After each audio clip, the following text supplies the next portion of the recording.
బనగానపల్లె మండలాన్ని అభివృద్ధి పథంలో నడపడానికి అధికారులు సహకరించాలని రాష్ట్ర మంత్రి బీసీ జనార్దన్ రెడ్డి పేర్కొన్నారు. బనగానపల్లె మండలం సర్వసభ్య సమావేశం శుక్రవారం జరిగింది. సమావేశానికి ముఖ్య అతిథిగా రాష్ట్ర మంత్రి బీసీ జనార్దన్ రెడ్డి పాల్గొన్నారు.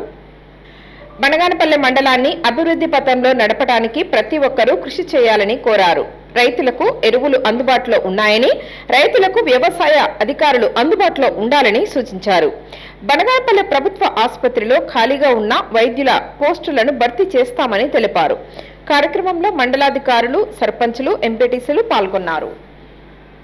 ఏదైతే రైతుల సంక్షేమం కోసం ఉండేటువంటి ప్రభుత్వం ఎన్ని ఇబ్బందులు ఉన్నప్పటికీ ఈ యొక్క యూరియాను 2 రోజులు ఎక్కువ తక్కువైనా ముందుగా నీళ్లు రావడంతో చాలా మంది కూడా రేపు రబీకి కానీ మళ్ళీ అవసరం అవుతుందేమో అనేటువంటి ఉద్దేశంతో యూరియాను చాలా మంది రైతులు తీసుకుని ఇళ్లలో పెట్టుకోవడం జరిగింది.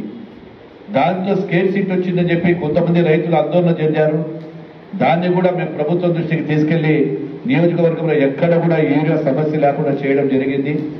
అదేవిధంగా గ్రామాలకు కూడా ఏ గ్రామానికి ప్రాధాన్యత ఇవ్వాలి, ఏ గ్రామానికి మనకు అవసరం ఉందో అదన్నీ కూడా అధికారులకు సూచనలు ఇవ్వడము, ఆ సూచన ప్రకారమే యూరియాను కూడా ఇవ్వడం జరిగింది. అదేవిధంగా మండలంలో కొన్ని సమస్యలన్నీ కూడా తీసుకొచ్చారు. ఆ దృష్టికి తీసుకొచ్చేటువంటివి కూడా సమస్యలు కూడా మళ్ళా ఒకసారి నోట్ తెప్పించుకొని మండలాన్ని మొదటిగా అన్ని రంగాలలో అటు అభివృద్ధిలో ఇక్కడ సంక్షేమ పథకాలు కూడా తీసుకెళ్తాము.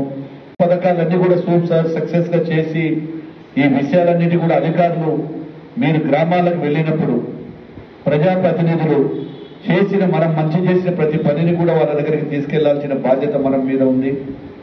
ఖచ్చితంగా కూడా ఇంకా మనము అభివృద్ధిలో చేసుకోవాల్సిన బాధ్యత ఉంది. కూటమి ప్రభుత్వం మీద ప్రజలందరూ కూడా ఎన్నో ఆశలు పెట్టుకున్నారు. ఈ పరిపాలన బాగుంటుందని చెప్పి భారతదేశంలో ఎవరికి ఇవ్వనటువంటి మెజార్టీ ఆంధ్రప్రదేశ్ ప్రజలు మనకి ఇవ్వడం జరిగింది. హలో అండి, నేను మీ గిరాక్ Sita. Please do subscribe Nandyal communications.